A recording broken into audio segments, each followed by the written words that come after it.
And so, one thing I want to make sure we don't leave out, we don't forget when we're talking about these concerns is some solutions, how we prepare ourselves for this, right? We don't want to just say, oh, here's the things we're worried about. Good luck. I think the three of us, we figured out what we're doing or how we can better prepare ourselves for these. We can't be 100% prepared in most cases, especially, grid down. We can be minimally prepared, but like we had mentioned before, is live right now how you would live without those things. Like me still watching VHS tapes, right? For a stupid example. But for financial, collapse, since that's kind of the topic we're on right now, is my recommendation as a solution is become your own bank.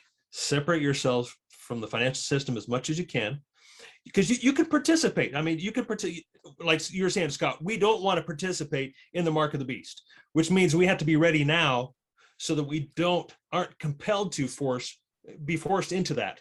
Or actually it will be like, yes, please save us. Give me the mark so I can eat, right? We don't want to put ourselves in that situation. So we need to prepare now so that we can say, no, thank you.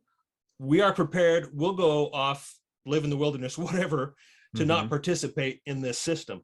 So obviously food storage, like you're saying, Scott, financially, yes, we can participate. But the word that comes to mind for me is hedge. We have to hedge our bets. We have to hedge our investments. We have to be prepared for when things turn the other way, and make that decision of when, okay, I'm heavily invested in the financial markets. I got to know when to get out. And that's super difficult. And also be okay losing it all. Yeah. Like, and that's where hedging comes in. Right? That's what like if you've got all of your money in the market, or all your eggs in one basket, it's probably the easier term. If you've got all of your eggs in one basket and that basket gets yanked away, are you okay? Or is that going to destroy you? Not just physically, financially, and everything else, like mentally and emotionally, spiritually, are you okay? I think we all know how hard it is to not have money and be in that situation every day for weeks and months on end. Yeah, we all know that. We've all been there. Right? I still have my EBT card from back when I needed to have an EBT card. Really? As kind of a memento? It's my memento. It reminds me of where I come from, so to speak. Yeah. Well, I think that's why we do what we do. I mean, going through that kind of a trial, going through the financial fire, going through the economic fire of a household without, it hardens you against those challenges in the future, so it's not so difficult, right? And hardens meaning strengthens. Like, it strengthens you for the future. And it's like, knowing that it's a cycle and we all go through it multiple times, it prepares us for the next. And we're more resilient for the next. And that's why we prepare as best we can with what we have. So whatever your financial situation is, whatever your current life situation is, for you that are listening, like, know that you're not alone in it, and things will change. It can go better and it can go worse, but that's not the end of you. That's not the end of your story. Your story will go on, and those things that you're going through now and in the future will help you rise, and will help you become better if you let it and if you work with it.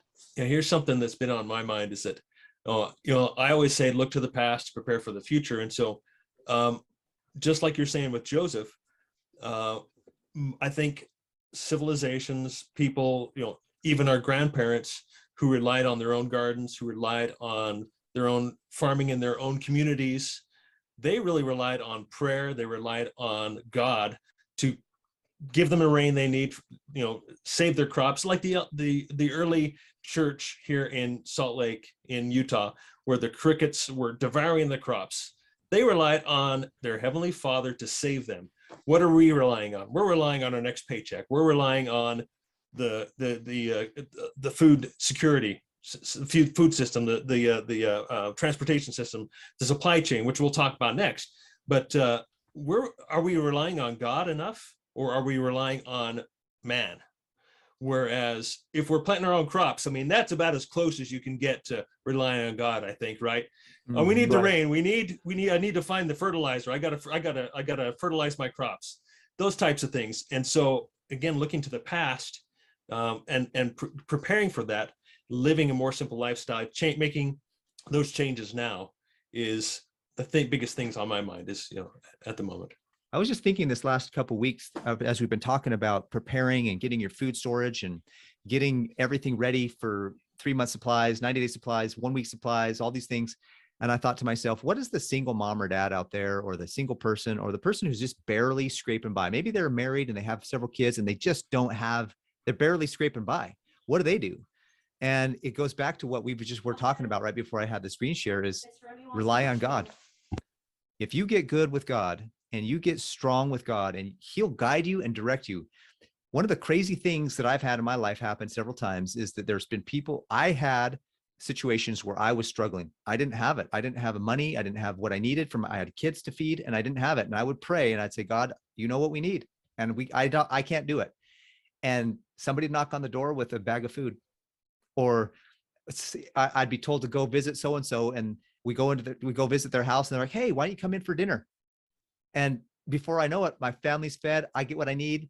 I get a check in the mail from somebody who felt prompted to send me a check for some money. I mean, the reality of God giving us and being aware of our needs is so real to me. I can't deny it, number one, and nobody will convince me that it doesn't work, or that God's not part of this whole process. So if you're struggling, like, I don't have money, I don't have what I need, get good with God and he'll guide you and direct you. He'll lead you paths. He'll take you where you need to go. He'll introduce you to people that do have enough and plenty and can share and will share. So if you're out there struggling, get good with God and he'll guide and direct you. And so that's my 2 cents. Amen. Yeah, absolutely. Get over to the food pantries. Like, there are so many neat resources around that you can find ways to get what you need now, but also it'll help you expand for the future. If you need to go to multiple food pantries to get stuff, do it. Get with, WIC or the other different services that are available to your town, like to your city, to get the resources to help your family. Self-reliance, there's so many ways to go around it. And when we say self-reliance, I think that's a misnomer. Like, it's saying, hey, I can save myself. Mm-hmm. You can't. It's relying on the Lord, but also trusting yourself to rely on the Lord. Trusting yourself that you're taking the right steps.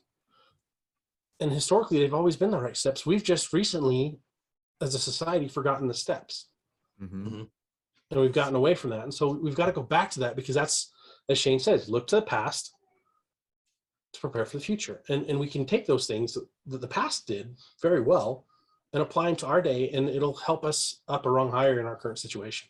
Self-sufficiency is kind of like anti-entitlement, right? I mean, it's like you say, you can't truly be self-sufficient, or you can't truly be self-reliant, but you can aim for it, and you can do your best to get there. But I know you're a big community guy, Scott. We need to rely on community. I tend to be a little more solitary, but yeah, you got like 80 kids, so you've got a community of your own. Yeah, five. Seems like 80. But I got They're seven, 6 other brothers and sisters. So yeah, we have community, and that's my plan for community.